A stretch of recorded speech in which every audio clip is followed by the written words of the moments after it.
Hello, viewers. It's the Mindful Man reading from Paul G. Brett, The Eden Plot, which is on Amazon KDP. I'm going to read one page at a time and see if I can read more. Here we go. No, I'm fine, thanks. What I've been thinking about as well is this, I continued.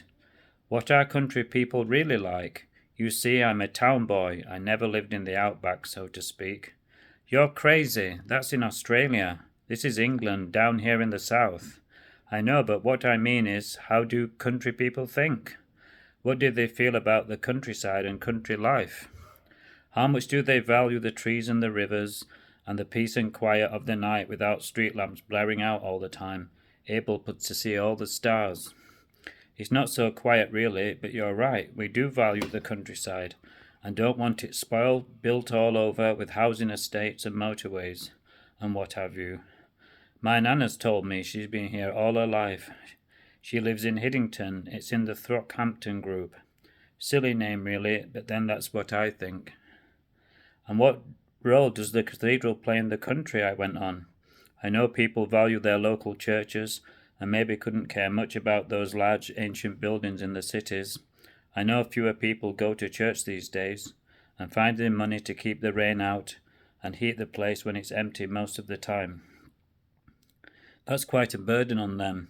And then they're increasingly being asked to give more to the diocese, to pay the clergy, they're told, and their pensions and the vicarages. We who labour in the office have to be paid. And there's the national church as well. James, stop, I don't know anything about all that, but I suppose it's what Mr. Acton has to think about. That's his job.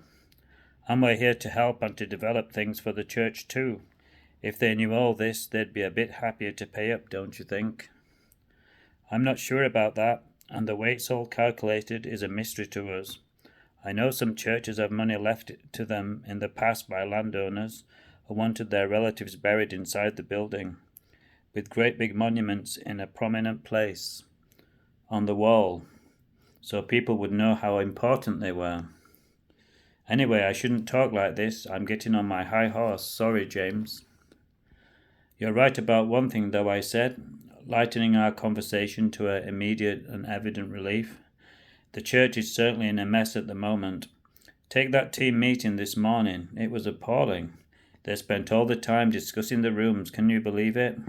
One of them wanted to move finance from the top floor and put them in the basement. Down into hell, he said. They're all crazy. Are they? We call him Snow White, did you know? Acton, yes, I have heard. The others are all dwarves anyway. That's certainly true. It was a complete waste of time. But I suppose I shouldn't be telling you all this. She stared at me, saying nothing more, and turning to look out of the window. Come on then, I said. It's time we were getting back. It had begun to rain softly, and we walked together under our umbrellas. Soon we were in the building again, and I went up to my room to get ready for the afternoon's work. Just before 4:30, I glanced at the diary to check the following week's appointments, and then went along the corridor to Acton's office. Go in, please, said Victoria, her face looking grey and strained. He's waiting for you. It was a large room with a mahogany desk and some chairs and several bookcases. The walls were a pale blue. He had employed a psychologist to advise on colour schemes when the conference room and some of the main offices had been redecorated the previous spring. Blue is for calm, she had said. It would cool things down when they got heated, and it looked fresh and businesslike. More coming up from the Eden Plot, written by Paul G. Brett on Amazon KDP. Hope you like me reading that. I'll read another page later. This is a Mindful Man signing off.